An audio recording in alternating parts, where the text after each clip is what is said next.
د غزني ښار د یوې څنډې اوسیدونکي دې ولایت کې د یو شمېر کارخانو د غیر معیاري فعالیت نه شکایت کوي. وایي د دغو فابریکو د زیات دود او بوی له وجې په سیمه کې ماشومان په ناروغۍ اخته شوي دي.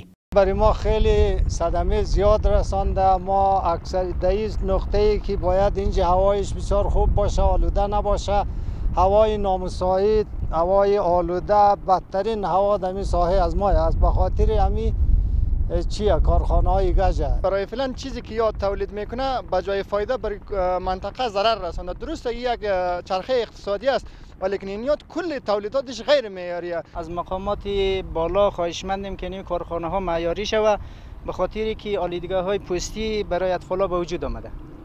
په همدې حال کې د غزني چاپریال ساتنې ریاست مسؤلین و هغه تولیدي کارخونې مهرلا کړې چې د چاپریال ساتنې اصولونه یې سرغړونه کوله.